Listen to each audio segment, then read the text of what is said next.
UP और उत्तराखंड की खबरों के लिए एबीपी गंगा को सब्सक्राइब करें और बेल आइकन दबाएं। बहुत बड़ी खबर इस वक्त मिल रही है हाथरस केस से जुड़ी हुई। ईडी की एंट्री और ईडी एक्शन में आ भी गई है। हाथरस केस में दंगे की जांच में एक्शन में है एनफोर्समेंट डायरेक्टरेट, प्रवर्तन निदेशालय। बहुत बड़ी खबर हाथरस मामले में ईडी ने म्यांमार के हवाला सिंडिकेट पर अब नजरें गड़ाई हैं। इस वक्त की बड़ी खबर, हवाला के जरिए मलेशिया से फंडिंग पर ईडी जांच कर रही है, क्योंकि 100 करोड़ से ज्यादा की फंडिंग हुई है, जिसमें इस्लामिक कंट्रीज हैं। मलेशिया के जरिए बहुत सारा पैसा आया, इस तरह की बातें हैं। मलेशिया से हवाला कनेक्शन सामने आने के बाद अब एक्शन ईडी। संतोष हमारे संवाददाता इस पर आपको अपडेट देंगे। संतोष, किस तरह का एक्शन ईडी का? देखिए, ये शुरुआती एक्शन अगर बात की जाए तो डीआरआई का है, डायरेक्टरेट ऑफ रेवेन्यू इंटेलिजेंस का, जिसने कई लखनऊ से एक बड़े हवाला कारोबारी को गिरफ्तार किया जो गोल्ड की तस्करी में इन्वॉल्व था और उसके पास से 1 करोड़ की नकदी और लाखों की जो विदेशी करेंसी वो बरामद हुई है।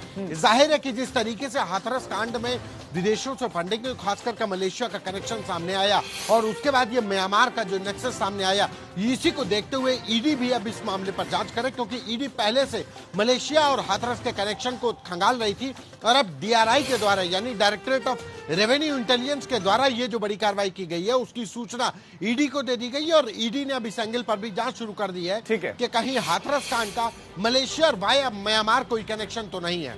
हाथरस केस में दंगे की जांच में एक्शन में है एनफोर्समेंट डायरेक्टरेट, प्रवर्तन निदेशालय। बहुत बड़ी खबर हाथरस मामले में ईडी ने म्यांमार के हवाला सिंडिकेट पर अब नजरें गड़ाई हैं। इस वक्त की बड़ी खबर, हवाला के जरिए मलेशिया से फंडिंग पर ईडी जांच कर रही है, क्योंकि 100 करोड़ से ज्यादा की फंडिंग हुई है, जिसमें इस्लामिक कंट्रीज हैं। मलेशिया के जरिए बहुत सारा पैसा आया, इस तरह की बातें हैं।